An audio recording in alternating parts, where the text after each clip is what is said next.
দিল্লি থেকে কলকাতা নারদ কাণ্ডের তদন্তে সিবিআই তৎপরতা তুঙ্গে। একদিকে দিল্লিতে ম্যাথিউর বাড়িতে গেলেন তদন্তকারীরা, অন্যদিকে কলকাতায় মামলাকারীদের বয়ান রেকর্ড করলেন গোয়েন্দারা। রবিবার সকালে দিল্লির দ্বারকায় নারদ নিউজের সিইওর বাড়িতে পৌঁছে সিবিআইয়ের তদন্তকারীরা। সূত্রের খবর, যে কম্পিউটারে নারদের স্টিং অপারেশনের ফুটেজ রাখা এবং এডিট করা হয়েছিল সেই কম্পিউটারের সিপিইউ হেফাজতে নেয় সিবিআই।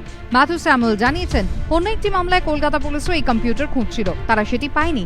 রবিবার সিবিআইয়ের হাতেও এডিটিং মেশিন তুলে দেওয়া হয়েছে। কলকাতাতেও তৎপর সিবিআই। নিজাম প্যালেসে ডেকে জিজ্ঞাসাবাদ ও বয়ান রেকর্ড করা হয়েছে। 3 মামলাকারী কংগ্রেস নেতা অমিতাভ চক্রবর্তী, বিজেপি নেতা ব্রজেশ ঝা এবং আইনজীবী অক্ষয় সারেঙ্গীর।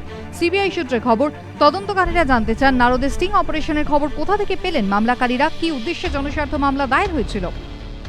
আমি একজন পিটিশনার, আমি পিটিশন ফাইল করেছি কেন ওনাদের জিজ্ঞাসা হয়ে যাই। তো আমি বললাম যে আমি ফুটেজ দেখেছি, টিভি দেখেছি, নেক্সট ডেতে আমি নিউজ পেপার দেখেছি, all India news paper, all India TV. তো তখন আমার ক্লিপিং শুধু দেখানো হয়। আমরা রিট পিটিশন কেন ফাইল করেছি উইথ রিগার্ড টু ফুটেজগুলো দেখিয়ে আমাদের বয়ান রেকর্ড করা হয়েছে। একদিকে যখন সিবিআই তৎপরতা তুঙ্গে, অন্যদিকে তখন হাইকোর্টের নারদ রায়কে চ্যালেঞ্জ করে সুপ্রিম কোর্টে মামলার প্রস্তুতি শুরু করে দিয়েছে রাজ্য সরকার। সূত্রের খবর, সোমবারই সুপ্রিম কোর্টে মামলা দায়ের করতে পারে রাজ্য সরকার এবং দ্রুত শুনানির আর্জি জানাবে তারা। রাজ্যের হয়ে মামলা লড়তে পারেন প্রাক্তন সলিসিটর জেনারেল বিশিষ্ট আইনজীবী গোপাল সুব্রমণ্যম। অভিযুক্ত পক্ষের হয়ে দাঁড়াতে পারেন কংগ্রেস নেতা, প্রাক্তন কেন্দ্রীয় মন্ত্রী তথা বিশিষ্ট আইনজীবী কপিল সিব্বাল। সূত্রের খবর, ইতিমধ্যেই দিল্লিতে তৃণমূল সাংসদ আইনজীবী কল্যাণ বন্দ্যোপাধ্যায়ের বাড়িতে এক প্রস্ত বৈঠকও হয়ে গিয়েছে। বৈঠকে ছিলেন রাজ্যের আইনমন্ত্রী মলয় ঘটক। সুপ্রিম কোর্টে মামলা দায়েরের পর শুনানিতে 2 অভিযুক্ত সাংসদও উপস্থিত থাকতে পারেন বলে সূত্রের খবর।